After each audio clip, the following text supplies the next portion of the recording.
بسم الله الرحمن الرحيم. عن مصعب بن سعد عن أبيه رضي الله تعالى عنه قال قال رسول الله صلى الله تعالى عليه وسلم هل تنصرون وترزقون إلا بضعفائكم رواہ البخاری۔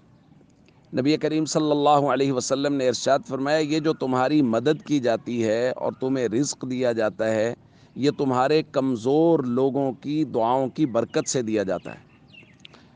دوستو، معاشرے میں دو طرح کے طبقات ہیں۔ کچھ لوگ ایسے ہیں جو مالی اعتبار سے، طاقت کے اعتبار سے مضبوط ہیں، اور کچھ لوگ ایسے ہیں جو مالی اعتبار سے اور طاقت کے اعتبار سے کمزور ہیں۔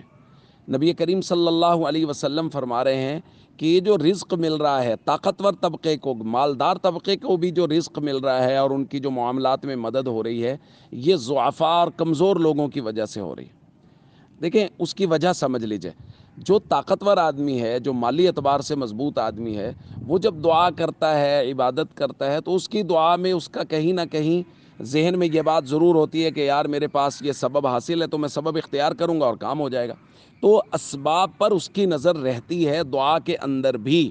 عام طور پہ یہ ہوتا ہے، الا ماشاءاللہ کچھ لوگ ایسے ہوں گے یقیناً جن کی نظر اسباب کے ہوتے ہوئے بھی خالص اللہ کی ذات پر ہوں، جبکہ اس کے مقابلے میں وہ لوگ جو کمزور ہیں، ضعیف ہیں، ان کی نظر خالص اللہ پر ہوتی ہے۔ وہ جب بھی دعا مانگتے ہیں پوری آہوزاری کے ساتھ مانگتے ہیں، خالص اللہ پر بھروسہ کرتے ہیں، چونکہ ان کے پاس اسباب تو ہے ہی نہیں جن پر ان کی نظر ہو، تو ان کی خالص دعاؤں کی وجہ سے اللہ رب العزت مالدار طبقے کو بھی رزق دیتے ہیں، مالدار طبقے کی بھی مدد کرتے ہیں۔ تو اس لیے کبھی کی مالی اعتبار سے یا طاقت کے اعتبار سے کسی بھی کمزور شخص کو دیکھ کے حقارت کی نظر سے نہیں دیکھنا چاہیے، ان کو حقیر نہیں جاننا چاہیے، چونکہ انہی لوگوں کی وجہ سے مالدار لوگوں کو اور پورے معاشرے کو رزق بھی یہ دیا جا رہا ہے اور ان کی مدد بھی کی جا رہی ہے۔